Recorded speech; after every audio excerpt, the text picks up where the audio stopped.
China খাসা কিনে আমি কি জন্যে মানে মানে মাইকে চিপাতাছি, আমি কি জন্য লস করছি চায়না খাসা কিনে, আজকে আমি আপনাদেরকে বলবো। মানে আপনাদেরকে কোন যুক্তিতে তারা যে বলে যে চায়না খাসার মধ্যে মুরগি আটে বেশি, এটা আমি বুঝি না। আমি আপনাদেরকে প্রমাণ করে দিতেছি চায়না খাসার মধ্যে কি সমস্যা।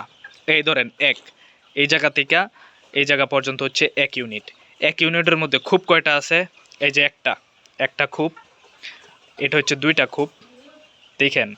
আর এটা হচ্ছে এই যে এই থেকে এই পর্যন্ত এটা হচ্ছে 3 খুব। এখন সমস্যা হচ্ছে এই যে খুবটা 1 ইউনিটের মধ্যে 3 খুব, আর বাংলা খাসা 1 ইউনিটের মধ্যে 4টা খুব, বুঝছেন? বাংলা খাসা এই খাসার চাইতে একটু ছোট, হয় যে এতটুকু ছোট বাংলা খাসা, এটার মধ্যে 4 খুব। বাংলা 1 খোপের মধ্যে মুরগি আটে হচ্ছে আপনার 4টা করে, আর চায়না 1 খোপের মধ্যে মুরগি আটে 5টা করে। কিন্তু এদিক দিয়ে খুব তো আপনার কম, যার কারণে চায়না 1 ইউনিট খাসার মধ্যে আপনার মুরগি নেয় 90 পিস, আর বাংলা 1 ইউনিট খাসার মধ্যে মুরগি নেয় 96 পিস। যার কারণে এই চায়না খাসা আপনি যখন বানাবেন এটা টেকসই আছে, কিন্তু এটার মধ্যে একটা সমস্যা আছে। এই যে চায়না খাসার মধ্যে 5 কিন্তু আপনার ভালো না, চায়না কাঁচার মধ্যে নিপল করাটাই সবচেয়ে বেশি ভালো, বুঝছেন? চায়না কাঁচার টেকসই একটু বেশি, আর বাংলা কাঁচার টেকসই একটু কম। আপনি যদি চায়না কাঁচা বানান তৈরি করেন তাহলে বলবেন যে বাংলা কাঁচার মাপে আপনার চায়না কাঁচা তৈরি করে দিতে। যদি এইভাবে তৈরি করতে পারেন তাহলে আপনি বাংলা কাঁচা মানে চায়না কাঁচা বানাবেন, আদারওয়াইজ আপনি চায়না কাঁচা বানাবেন না, মহা বিপদে পড়বেন। আমার কীরকম বিপদ, আমার সাথের খামারিরা 12 ইউনিট বাংলা খাসা বানায়, তারা 1300 থেকে 1350 মুরগি ওই খাসার মধ্যে দিতে পারে। কিন্তু আমি 12 ইউনিট খাসা আনছি চায়না, আমার প্রায় 250 মুরগি বাড়ছে, শুধু 1080টা মুরগি আমি দিতে পারছি এই চায়না খাসার মধ্যে।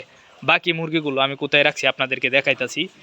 কি একটা ঝামেলা যে তার জন্য আমার আলাদা করে আবার 2 ইউনিট বাড়াইতে হয়েছে। এই দেখেন বাকি মুরগিগুলো, এটা হচ্ছে আমি এই রুম বানাইছিলাম থাকার জন্যে, এই রুমের মধ্যে খাট আপনার তুইলা এখানে বানাইছি। বাকি মুরগিগুলো এখানে আপাতত রাখছি, এই মুরগিগুলোর জন্য আলাদা ঘর করা লাগবে, আলাদা সব কিছু করা লাগবে। কি একটা প্যারা যে এই জিনিসটা, এই মুরগিগুলোর জন্য আমার আলাদা সব কিছু সেট আপ করতে হইব। 2 ইউনিট খাঁচা কিনছি, বাড়িতে একটা ঘর আসছিল, ওই ঘরটা মেরামত করছি। তাই চায়না কাঁচা কেনার আগে আপনি একবার না 1000বার ভাববেন, চিন্তা করবেন, তারপর আপনি চায়না কাঁচা কিনবেন। এটার মধ্যে আমি নতুন খামারি, যার কারণে আমি বুঝি নাই, এটা নিপল করার দরকার ছিল। আপনার মুরগির একটা ভ্যাকসিন করাইলে এটা আপনার তুলতে হয় প্রত্যেকটার, এভাবে 6 দুগুণে 12টা 5, এই 5 এই পাশে 3টা, ওই পাশে 3টা, আবার ওই দিক দিয়ে আছে 2 পাশে 5গুলা, এই সম্পূর্ণ 5, এই 5 এখানে রাখতে হয়। তারপর আপনার খাঁচার মুখ খুলে মুরগিগুলো বাইর করে ভ্যাকসিন করতে হয়, বুঝছেন? চায়না এই যে খাঁচার মধ্যে, একটা খাঁচার মধ্যে আপনার 5টা করে মুরগি দেওয়া যায়, 3 এই যে 4 5, বুঝছেন? 5টা করে মুরগি রাখা যায়, আর বাংলা খাঁচার মধ্যে 4টা করে রাখা যায়। কিন্তু বাংলা খাঁচার মধ্যে 1 ইউনিটের মধ্যে একটা খাঁচা করে বেশি থাকে, যার কারণে প্রতি ইউনিটে একটা করে মুরগি বেশি রাখা যায় বাংলা খাঁচাতে। তাই আপনারা চায়না খাঁচা তৈরি করলে বাংলা খাঁচার মাপে চায়না খাঁচা তৈরি করবেন।